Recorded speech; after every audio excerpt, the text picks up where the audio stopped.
Hello, children. Today, our topic is the dissociative disorders and various conditions. So, firstly, to understand what's dissociation, it is basically the severance of the connections between the ideas and the emotions. You know, so it also involves the feelings of unreality, estrangement, depersonalization. And there's also, you can say, a loss of identity or maybe a shift of identity. So these disorders, children, they basically are talking about how there is an experience of disconnection, and a lack of continuity between the thoughts, memories, surroundings, actions, and identity. There is, you can say, a disconnection. There is a lack of continuation, you know. And people who are battling the dissociative disorders, they are basically escaping the realities in ways that are basically very, very involuntary. They probably wouldn't even be knowing that they are trying to escape the realities of life. And it actually calls forth problems in terms of the functioning with their day-to-day lives, and calls in for a unhealthy lifestyle.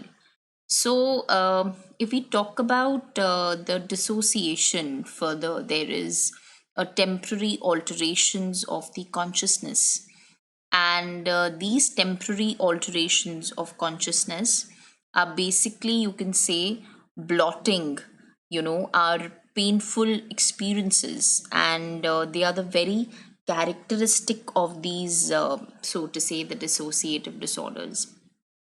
And we do have certain conditions in the dissociative disorders.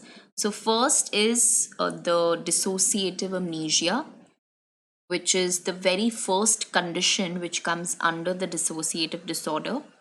And in the dissociative amnesia, if you see children, there is a selective memory loss. This is the key highlight of the dissociative amnesia, though it's extensive, but definitely it's selective, and there's no organic cause, so we cannot actually link it with any kind of a medical cause, for example, a head injury or anything. There's no cause basically, but there is a selective memory loss.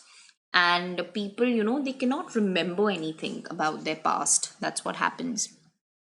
And they cannot recall, specific events or certain people or places, or for that matter certain objects, and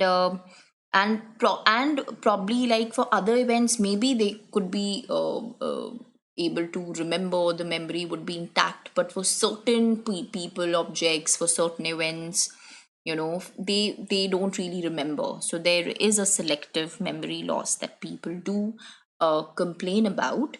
And there is another feature, that is the dissociative fugue, which comes under the dissociative amnesia. And when a person who's battling the dissociative fugue tends to, probably just, leave their home, and they start traveling, and from their home, and they go to some other place, and they start taking up jobs in other cities, and they don't really know that this is what is happening to them, and there is a and all of a sudden unexpected travel which is away from home and from their workplaces. And they also take up new identities. They start living with new names, with new identity, in new cities altogether, and the way to basically come to end to put an end to the dissociative fugue is that a person suddenly would wake up and would have no memory in terms of whatever happened in the time of fugue with him or her, and this is the only way that it can actually come to an end, and so the person also is not able to recall his previous identity. When the person is battling with dissociative fugue, he cannot recall his previous identity, his actual identity, whenever he's battling fugue, and then we have the next one, which is the dissociative identity disorder, And this is basically talking about the multiple personality, which I'm sure that you must be aware of, or you also must have watched a couple of movies where we have seen the dissociative identity disorder, which is the multiple personality disorder. And there are movies like you have Bhool Bhulaiya, there is Aparichit, and a couple of other movies which give you clear cut clarity about how people tend to assume, different personalities. So it all comes down to, the traumatic experiences that lie in the childhood of the person, basically. So something went wrong in the childhood, which actually led to a cropping up of this kind of a disorder, which is the dissociative identity disorder.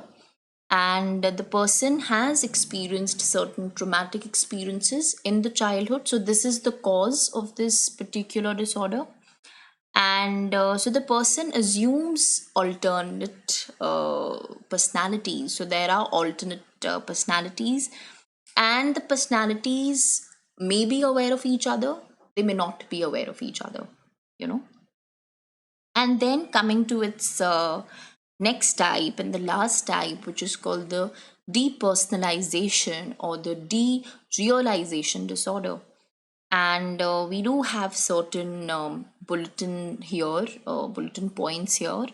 So first is that there is an absolutely dreamlike state for the person. So the person is in a dreamlike state, and he is absolutely separated, from his own self.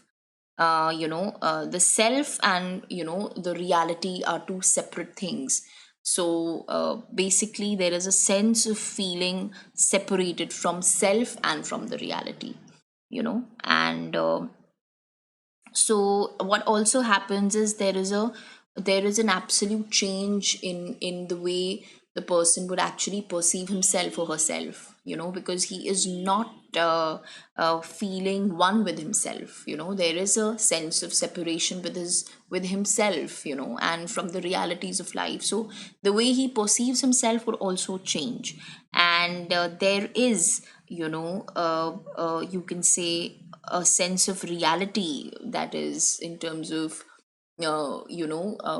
having a kind of an association with the realities of life. Sense of reality is lost, or for that matter it's changed, when we talk about the depersonalization or the derealization disorder. So these were some of the key highlights. So we'll start with the next video audio recording soon. Till then, thank you so much, children.